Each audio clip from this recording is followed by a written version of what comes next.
Vedanta limited के D merger के बाद बनी चारों कंपनियों के शेयर 1 जुलाई को रॉकेट बन गए। Vedanta aluminium, Vedanta iron and steel, Vedanta oil and gas और वेदांता पावर में सबसे ज्यादा तेजी वेदांता ऑयल एंड गैस के शेयरों में देखी। इसकी वजह यह है कि चारों कंपनियों के शेयर बुधवार को ट्रेड टू ट्रेड सेगमेंट से बाहर आ गए। ये चारों शेयर स्टॉक एक्सचेंजों में 15 जून को लिस्ट हुए थे। पहले 10 कारोबारी दिनों में इन्हें T2T सेगमेंट में डाल दिया गया था। T2T सेगमेंट में शामिल शेयरों में हर ट्रांजैक्शन पर डिलीवरी जरूरी होती है। इन शेयरों में इंटरडे बाइंग और सेलिंग की इजाजत नहीं होती। शेयर की कीमत चढ़ने या उतरने की स्थिति में 5% पर ही सर्किट लग जाता है। इन चारों शेयरों के 1 जुलाई को T2T सेगमेंट से बाहर आने के बाद ये बंदिशें खत्म हो गई हैं। इन शेयरों में इंटरडे ट्रेडिंग भी हो सकती है। इससे इनमें लिक्विडिटी बढ़ेगी, साथ ही कीमतों में उतार चढ़ाव भी दिखेगा। 2:15 पर वेदांता ऑयल एंड गैस का शेयर 19.98% चढ़कर 38.68 रुपए पर चल रहा था। वेदांता पावर का शेयर 11.30% की उछाल के साथ 4-5 रुपए पर चल रहा था। वेदांता आयरन का शेयर 9.98% की तेजी के साथ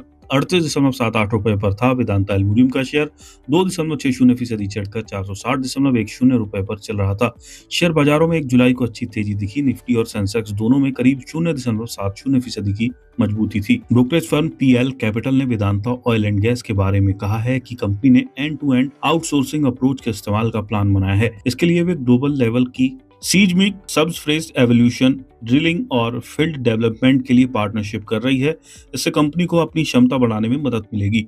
इससे एफिशिएंसी बढ़ेगी, जिसका पॉजिटिव असर वॉल्यूम ग्रोथ पर पड़ेगा। ब्रोकरेज फर्म ने वेदांता पावर के बारे में ये कहा है कि कंपनी स्थापित क्षमता के लिहाज से भारत के टॉप 5 प्राइवेट बिजली उत्पादक कंपनियों में शामिल है। कंपनी FY33 तक टॉप 3 प्राइवेट बिजली उत्पादक कंपनियों में अपनी जगह बनाना चाहती है। कंपनी कोयला आधारित अपनी क्षमता 4.2 गीगावाट से बढ़ाकर इस वित्त वर्ष के अंत तक 4.8 गीगावाट करना चाहती है। ब्रोकरेज फर्म यस सिक्योरिटीज ने वेदांता ऑयल एंड गैस के बारे में ये कहा है कि मैनेजमेंट ने अपनी उत्पादन क्षमता में बड़ी वृद्धि करने के प्लान के बारे में बताया है। कंपनी के प्रमुख फोकस एरिया में राजस्थान नॉर्थ में ASP का डेवलपमेंट, राजस्थान साउथ में DP गैस डेवलपमेंट और KG बेसिन में डीप वाटर शामिल है। इससे पोर्टफोलियो को लंबी अवधि की ग्रोथ में मदद मिलेगी।